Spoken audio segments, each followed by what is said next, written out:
Hey everyone, welcome to This Week in Svelte. My name's Enrico and joining me is Paolo. Hi everyone.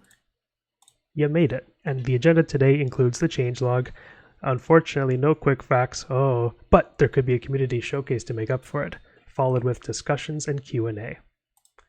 Let's go. Changelog time. I believe there's only one changelog in the Svelte ecosystem today, and that's sveltekit 1.22.6. First up, correctly restore trailing slash in URL path name for data requests. I think there was an inconsistency. If you had trailing slashes enabled in sveltekit, for some reason what was shown in the client store was different than what was shown server side, but that has been patched in this edition. So for those of you customizing trailing slashes, this is for you. Similarly, loading trail slash option from server even when there's no load function. So a fellow contributor made a double patch, and as you can see, they're linked to the same pull request. And that's it. Changelog over. Yeah. Trailing slashes now works correctly, at least Yeah. for these things. Oh, it works. It actually always worked. The issue was referencing the trailing slash was a bit weird. Sometimes you would call for a URL path name, and in the client there was a trailing slash missing. So it was just an inconsistency. Oh, okay. Yeah, referencing it didn't work, but now it works. So, quick facts and announcements. I might have to pull one out of my hat because I don't have one. Do you have any quick facts, Paolo? No super quick facts. Oh, here's a super slow fact. I don't have one. Well, just make sure you're all coding responsibly. Next up is Community Showcase. I think we have a special guest today. Please join us, Paolo. Whoa, incredible. Yeah, I also shared my slides if anyone wants. So, this is a talk that I already shown somewhere, and it's called Shareable State. So let's begin by presenting myself. I am Paolo Ricciuti. I am mostly a proud Italian. I am a full stack developer. I work at Main Matter with Svelte, luckily. And we also get to teach Svelte. And in general, I am a Svelte lover. You can find me on Twitter at Paolo Ricciuti, on GitHub at Paolo Ricciuti, and on Mastodon. Let's talk about shareable state. So, isn't what stores are for? Yes and no, because this is not the kind of share I'm talking about. I'm talking about URL, and URLs are very, very complex. So you have a protocol, which is HTTPS. Most of us use HTTPS, at least I hope. You have a domain, which is youtube.com. Actually, the .com part is the global top-level domain. There are a load of them, like, for example, .com, .net.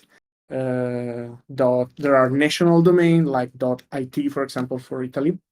Then there's the path, and this is basically what allows the server to respond with the correct resource. So these HTTPS youtube.com gets resolved by our DNS to a specific machine connected to the internet. And behind on that machine, there is a server that is listening for requests. And when a new requests come in, it sees the path and it says, okay, I need to serve this specific resource. Then there are the query parameters. And the query parameters are basically another way to tell the server which resource you want. In this specific case, for example, on YouTube, you are saying, okay, I want to watch something and I want to watch this specific video, the video with this ID. Then there is the hash part, and the hash part is not sent to the server. So it's just a browser thing, and it allows you, for example, to quickly scroll to a specific link, an element with a specific ID on the page. So what do we care about all this thing? Like, we can't really choose the protocol, at least I hope. Like, we are kind of stuck with HTTPS. We can buy a domain plus global top-level domain, but then that's it. Like we as a front-end developers does not have much to do with domain plus global top-level domain. SvelteKit help us with the path, because it allows you with the suite file-based routing. It allows you to have to define what are the paths that you are interested in. But the most interesting part for us front-end developer are the query parameters. So how do we access the query parameters inside our code? So you can use window.location.search to get basically this. It's just the part after the question mark. And you can pass that to a new URL search params object. And this search params basically allows you to quickly parse the whole search. And it has commodities methods, like, for example, search param.get v will just get you the v part of the URL. Everything is a string. So even if user ID is obviously a number to you, this is also returned as a string by the search params.get. If you try to search for a query param that is not present, you get a null. And if you try to search for a query parameter that is there but has no value, you will get an empty string. And you can also set a query parameter. So you can use setted. For a set, you specify the query param you want to set, and you specify the value, which is always a string. And then if you toString the search params, you get the updated search params. So this is a lot of code, but why you should lift the state up to the URL? So the reason is because you can keep state between refreshes. So given that you have the state inside the URL, you can keep state between refreshes. When you refresh the page, your state is still there. You can get a shareable link that carries information. So if you copy and paste your URL, your friend will see the same thing that you see. It's global state without a hostile.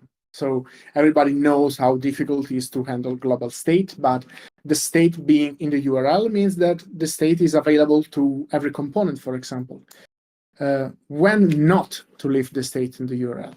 Well, when the state is unique to the user. So for example, if you have a specific state for a single user, it's not useful to put that in the URL, because obviously if you then share that link, the other people will not see the same page, so it's not useful.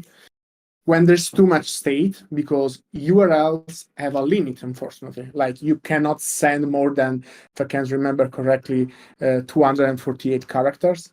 And I learned the hard way this, because I had to debug this pretty nasty bug in my old job. So if there's too much state, you have to be aware of the fact that URLs have a limit. And obviously, if you can easily get it on load, for example, there's no reason to load the whole blog post if you can just have the ID of the blog post and onload, basically.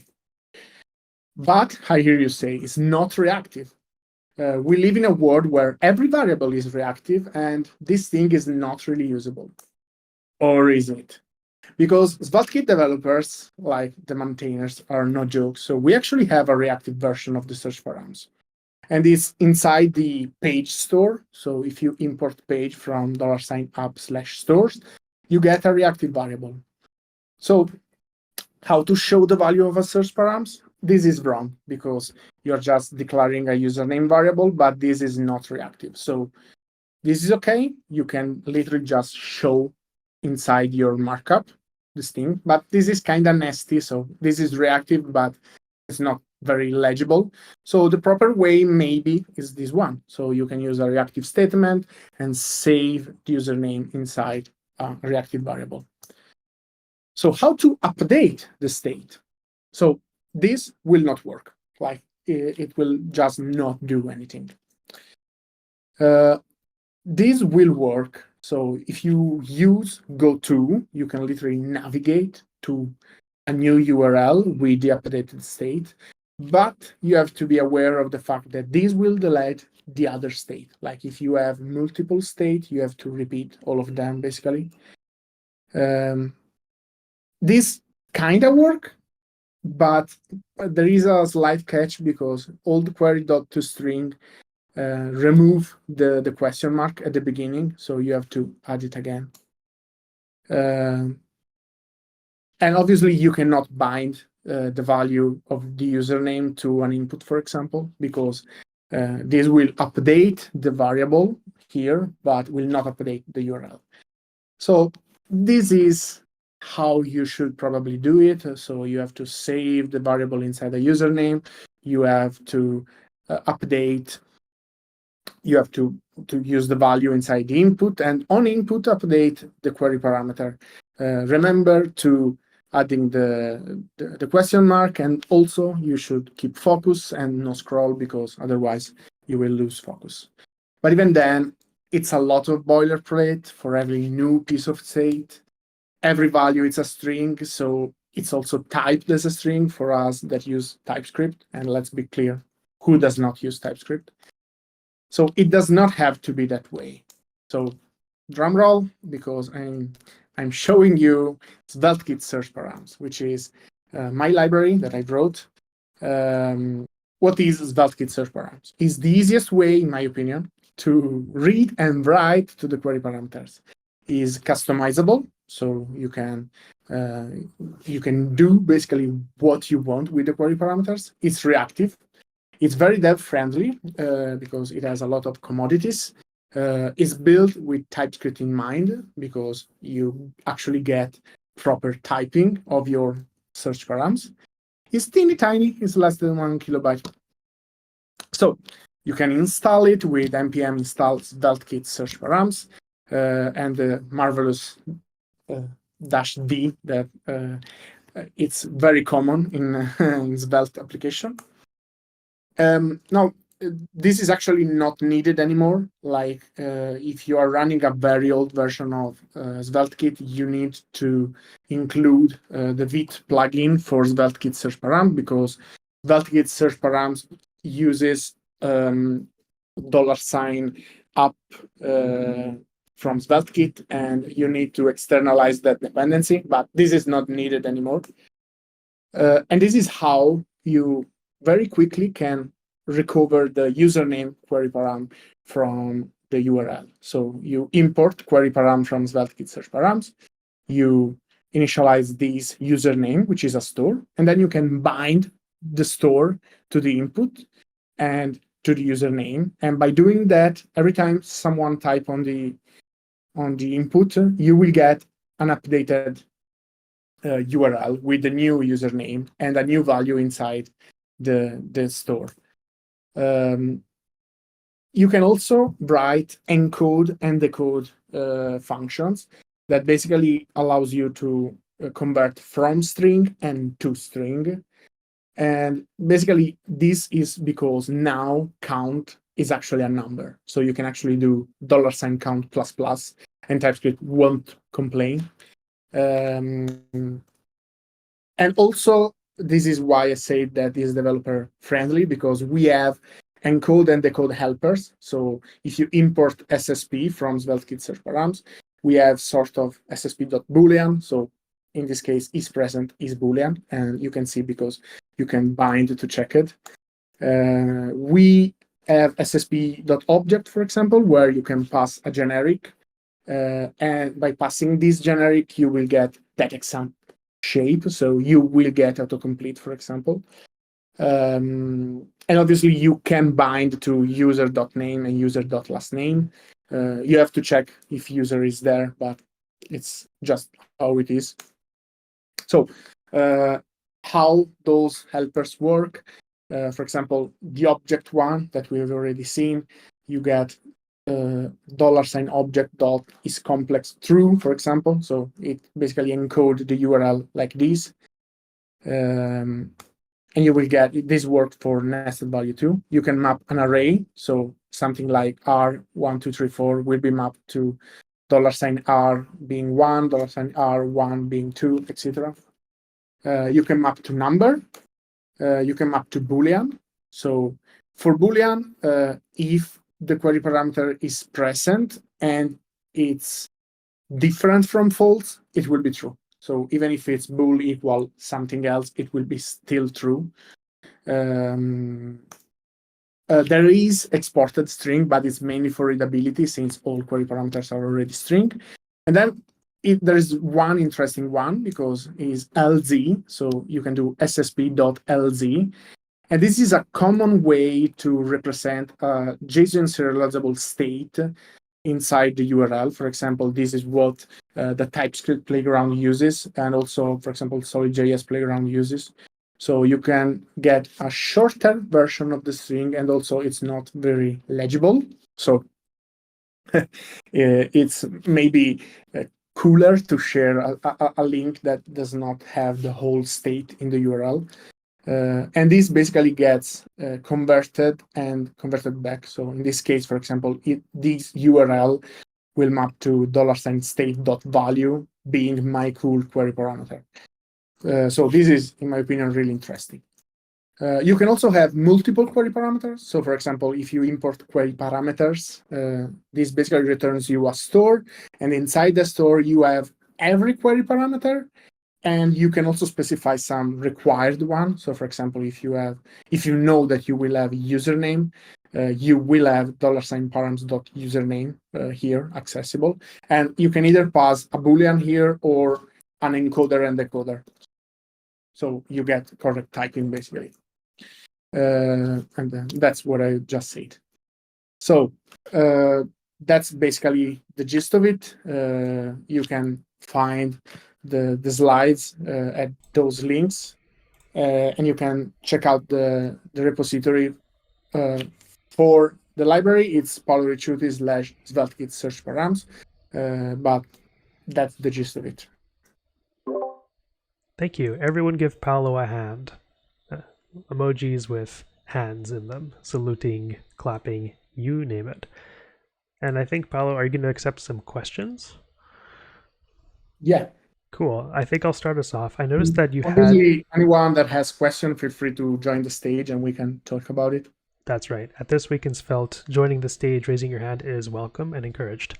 So back to the setup, you mentioned there was a Vite plugin. Is that still needed today? Yeah, as I mentioned, it is not needed today because the only reason it was needed, it was because basically I had to externalize sveltekit-search-params as a dependency because it makes use of $up/page and $up/navigation. So before SvelteKit, I think it's even less than 1.0. I had to externalize the dependency with Vite. So, but nowadays it's not needed anymore. Okay, so let's look at the comments.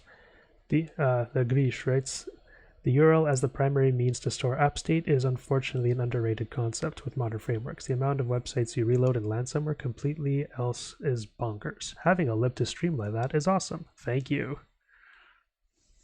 Yeah, that's what basically the reason why I created this library. I mean, as usual, I guess, because I think in open source, most of the time you scratch your own itches. Like I had to use the query parameters, and it always felt wrong to me that you have to write so much code to have the query parameters. And I said, wait a moment, I have Svelte store in my disposal. So I started to write this store, and then I realized, well, maybe this is something that a lot of people need. Yeah, that's a great idea. In fact, I can see myself using it soon. Right now, I have a table search and like a debouncer. So every time the debounce executes, I use goto to change the URL, and I use a backend load to refresh the page. So with client-side JavaScript, it just works without refreshing. But with your library, I can have the query params change in real time, which could make copying and pasting and sharing a bit easier.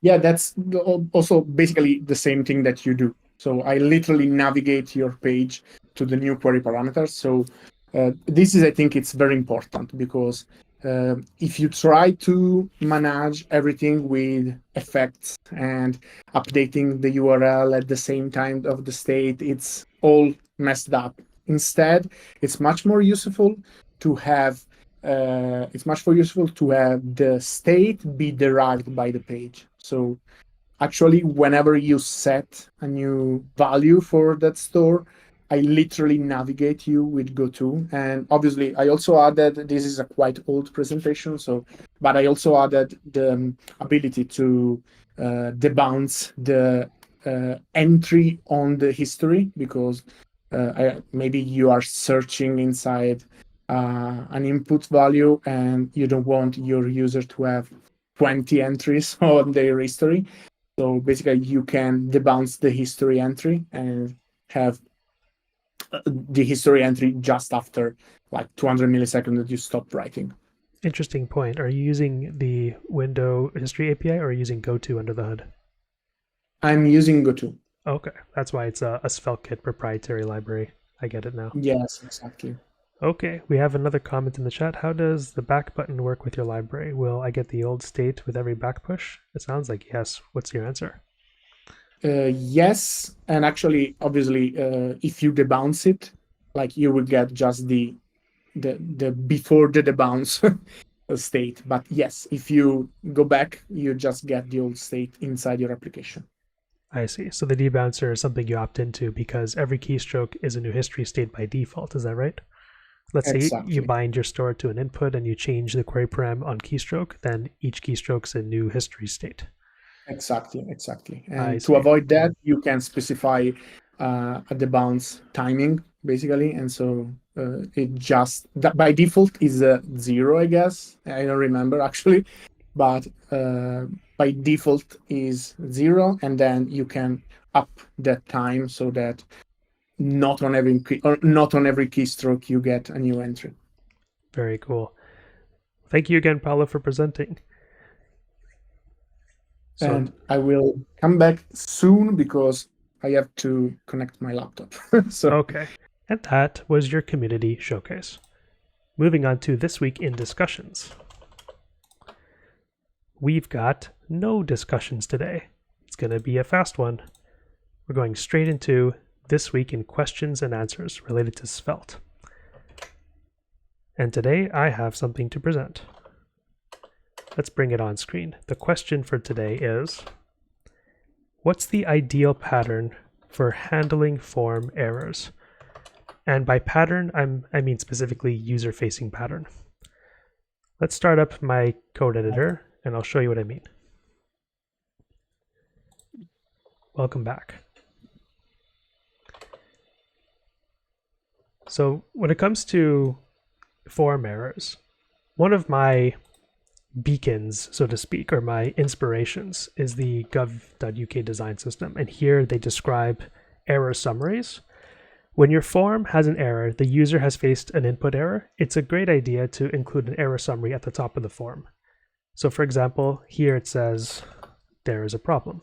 And then in this error summary, there are hyperlinks that take you to the first error, the first respective error. Yeah, this is great stuff. I'll share this in the chat, of course, because it's a wonderful resource. There are also other very good resources. This is just one of them. So what I'm going to demonstrate today is how to build an error summary and what is involved in it. Because what this does is it accompanies your input-specific errors so that the user can jump to that. It's very screen reader friendly. It's very screen magnifier friendly, and you'll see why. All right. The text editor is on the way. Let's zoom into it. Let's start the server.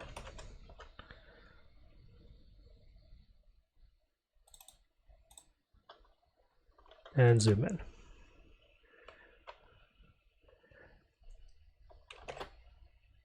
You can see the frames per second. I press zoom in and it takes 5 seconds to zoom in. Okay, we're good. So in the browser, we'll go to localhost 5173, and we'll go to the progressively enhanced form. Don't mind the debugger information here. This will not appear in production. So in this dynamic form example I've shared in a prior week, what I want to demonstrate here is the error summary. So what I do is I'll submit the form, and then immediately I'll see an error summary. The error summary says there were errors in your submission. The content guideline here is to just write "there's a problem." That is also very acceptable because you want to keep your heading very succinct. In the demonstration, if I press tab, it immediately jumps to "please fill your name." And if I press the enter key, it jumps to the input. So under your name, it's the label, and then there's this context-specific error in between the label and the input, not below the input, in between. This is an important detail. Let's zoom in some more. So now I'm in the input. I can enter my name. I'm Paolo. And then I can submit it. We're good. But if there was an error, then there would be the error summary. So let's talk about focus management. Another detail is when I submit the error, focus management is given to this error summary. And when I press the tab key, it jumps to the first link. That is why that works. And when I press enter key, it focuses on the input, supposedly. Let's try that again. A little bit of nuances here. It's probably the dev server. But let's show you some code, shall we? So in the code, we have the form. I'm going to show you in a few different orders. We'll start with the form. On line 97 to 109, this is the input that I want an error to be shown in.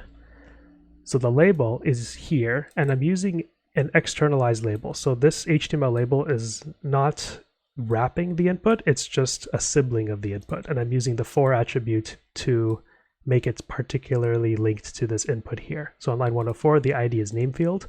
On line 97, the for attribute is also name field, connecting these two. I actually tried wrapping the label over the input, and that caused screen reader issues on Safari and VoiceOver. I'm not exactly sure why, but I think this goes to show that the for attribute is more reliable for screen readers. And then it says your name followed by a conditional error. So if I have an error in my form response, it'll show the error name. The actual coding doesn't really matter. You can do what you prefer. You can use any schematic you prefer. I just happen to use plain SvelteKit at my disposal. And when I submit the form, we got to find the error and log it to the page. So I'll show you the named action here for submit. It's very short. When I call the submit named action, I parse my form data and I generate a errors object. I could use an errors array. Really, it's up to you. It's personal preference. But here I do errors.name equals please fill your name. My name key is corresponding to the name input, and the please fill your name message corresponds to the error message. So that way on the page, I can say error.name here, and that outputs the error message. So finally, if the errors object contains at least one error, it'll return the fail function with a 400 response saying success false. These are all the form items, and these are my errors. Now let's go back to the page and see how those errors are handled. At the very top, we have line 7, export let form, and I have a reactive variable in line 19 called errors, and it's just a wrapper of forms errors. And if errors is undefined, it'll return an empty object. This is just for some ergonomics I like to have. So I can always call in errors and not have to constantly use optional chaining to check if something's defined or not. I can just use the empty object as a default. That's the reason I did that. It's all personal preference, really, so don't worry about that too much. What really matters is the error summary. So in the error summary, I have this summary wrapper on line 9, and that corresponds to the error summary wrapper in HTML, way down here on line 60. This is the div that wraps the error summary as well as the success dialog. On line 60, I use bind this, which is a Svelte feature for calling the HTML element. That way I can utilize focus management. So if the form values do update, then reactively I can see if form.success is true or false, then focus will be called. And focus is an async function up here that will await tick and then set focus to the summary wrapper. Enough code. Let's look at this in Safari, because I'm on Mac OS. And Safari works a little better for these things. Here we go. So now I'm going to submit the form again. There's the form summary. It should technically be focused, and then tabbing to the hyperlink and then pressing enter should move on to the next element. The hyperlink itself is part of the children here, so it should have a hash link to name field, and in the address bar, it's a little small to see, but it says hash name dash field, so you know the hash link is working. Now let's try this with the screen reader.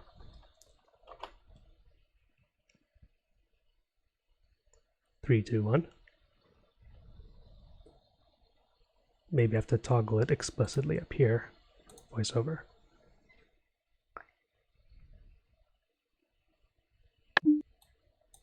Voice. Okay, we're on Safari. I'm going to refresh the page. Your name. We're good. We're going to submit it again. Add. Submit. All right. So actually, I should do that slowly because the screen reader, I cut it off. Reload. Your name. Dynamic form. Dynamic form. Web content. Remove. Add pet. Submit form. There were errors in your Okay, so after pressing enter on submit form, it says there were errors in your submission and one more item group. So now the screen reader focus is on the first heading, and you can see the blue outline. It's very faint. There's a blue outline around the error summary, and there is a screen reader focus on the first heading. So far so good. Let's go press I'm going to press Control Option right arrow to go to the next item. List one item. We're in a list. Bullet. We're in a bullet. Visited link. And now we're in visited link. Please enter your name. I'm going to press Control Option space to activate this. Your name. Now it says your name. Please fill your name. Invalid data. Edit text. I am focused on the input. I am able to start typing things like Enrico. Enrico. And the screen reader did announce the error. It said that the input was invalid. It read the label. Enrico. And it read the error message saying, please fill your name. And there's a question in the chat, which I will get to as well. VoiceOver off. The reason why it said the input is invalid is because I'm also toggling the attribute on line 108, aria invalid equals bang bang errors.name. That's a lot of stuff.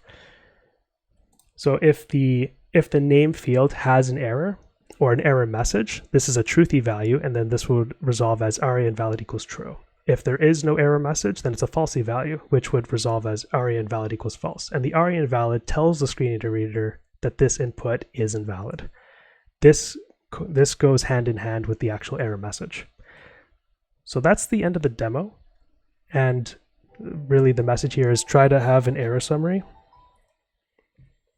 And the question in the chat was, what happens if I wrap my input with the label instead of using for? I will show you. So I will move the label as a wrapper. I will delete the for attribute, and I'll show you the effects of that. Quick question by Captain, is aria label or labeled by? I'm not using either of those actually. I'm just using aria invalid. Because the label is using the form attribute, I don't really need to apply an aria label. Aria label is sort of an instead of and not in addition to. Okay, so the code is saved. Let's go back to Safari. And I will show you what happens. Oh, replace the anchor on your summary with a label. Interesting question. Can you elaborate? Like, what kind of code are we talking about? Instead of please fill your name being an anchor tag to the input, you just use a label there. So right now it says, please fill your name. What should I replace that with? Instead of an anchor tag, with a label. A label? What would that instead, do? Focus on the input when you click on that. Oh, so like label for equals name, and then it'll focus on the input? Yeah, exactly. We can try it together. I'd have to test that because I'm not sure what the effects of it would be. But yeah, when in doubt, yeah, thank you for clarifying, Paolo. So yeah, when in doubt, just test, because I'm not sure objectively if that's a good idea. You have to like try the screen reader experience to ensure it's an effective idea. It's an interesting one, so I will try it out with some live coding. Step one, let's answer the question of what happens if label wraps the input, and then we'll try out that label suggestion next. So I'll activate the screen reader. 3, 2, 1, there it is. And we're back. VoiceOver on Safari. Leaving to visited link. Okay, we're back to the link. Please fill your name, list one item. I'm going to press Control Option Space to focus on the input, and we're going to find out what happens.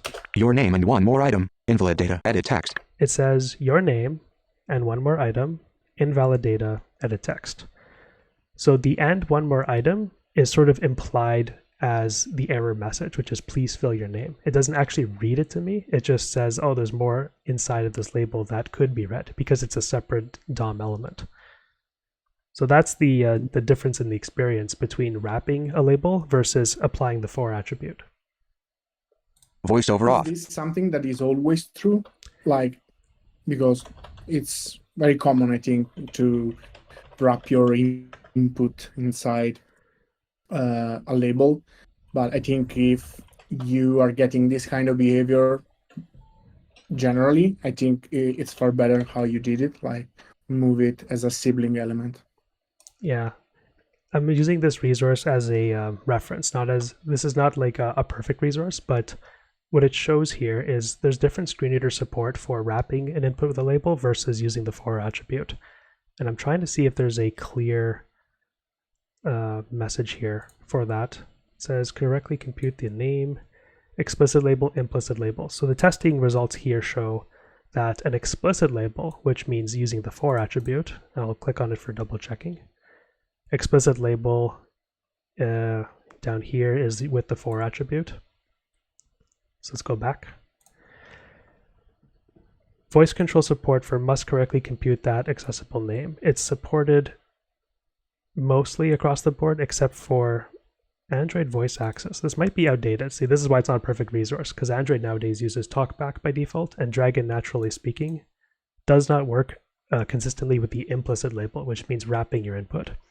Voice control on macOS, as I just demonstrated on Safari on macOS, implicit labels don't fully read the label. Let's go back to What this if you did like you wrap the input and then use the for? What if I do both? Well, that's the Yeah, kind. like you wrap the input. That's kind of the mad It's- science experimentation we like to do here, don't we? Let's try it. Yes. Okay. So I'm doing that. I'm doing both now. It's wrapping and it's explicit. What happens? This is what I mean by testing, because I don't have all the answers. I just know what to look for. VoiceOver on Safari. Dynamic form. Okay. Visited. Your name and one more item. It says your name and one more item. So it still applies as an implicit label. Visual Studio Code. VoiceOver off. Let's change it Yeah. back. One question I have is I've seen that you are focusing with JavaScript. There's a way to do it with just HTML so that even if JavaScript is disabled, users still get the focus on the error message. Are you proposing autofocus? I don't know if autofocus is good because, I mean, it has accessibility,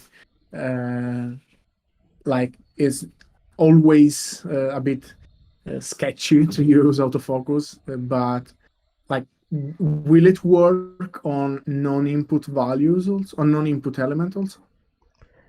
It'll work practically anywhere, but it's not recommended because when the page loads or gets refreshed, it'll always get called. And if you change something like client-side navigation or history, I cannot predict what will happen. But I appreciate the chatter in the chat because this is not a complete example. In fact, I'm missing something. At the very top of the page, there's the title. When there's an error, you should have an error at the title of the page, such as errors. Where is it? Errors. Object.keys. Errors. Dot length is greater than 0. Then I can say error. Otherwise, nothing. Errors. Okay. So now the title of the page changes too. So right now it says error dynamic form, which is good because when the page refreshes after a non-JS form submission, the first thing the screen reader reads is the title of the page. So the title of the page will also say error. Let's go back to the chat. I think I missed a few comments. Discord is censoring your name, so if I didn't or if I did answer your question, please let me know. Captain writes, ARIA label labeled by to not require the prompt be above or in the label element, coupled with ARIA invalid. I think that's viable, but you'd have to test it at NVDA and JAWS as well. I don't actually know if that's going to work consistently across the board. Nowadays it should. I think since 2022, screen reader support has been very good, but testing yields the absolute truth. Let's try it out. One last test. So if I go to the input, the name input, and I do ARIA labeled by, and I give an ID to my label, maybe. It seems a bit redundant, but could be interesting. Is this in addition to the for attribute or instead of the for attribute? I'm not sure what the proposal is. But let's try this first and you can clarify in the chat.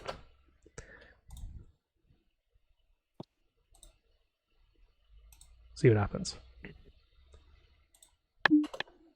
Back to the link. I'm pressing Control Option Space. Your name, please. Now it says your name, please fill your name, invalid data. Of course it works because Voiceover off. I already have the for attribute. So let's try the implicit label and delete the for attribute and see what happens. It might be recursive for all I know. All right, we're back. Control Option Space. Your name, please fill your name. All right, it works. So Captain's scientific theory of ARIA labeled by is showing to be working well on VoiceOver. You should also test this on JAWS and NVDA to prove that it works across the board, because that's what testing is all about. It's manual testing. VoiceOver off. And that's the end of the demonstration. And by the fact that HTML is the most difficult programming languages. HTML is the hardest programming language. That's why we all need Svelte. Yes. Okay, that is it for Q&A. That is it for a lot of things. Let me move the chat away and wrap it up. Thank you, audience, for helping me out with that demo, and we'll talk again soon. Bye-bye.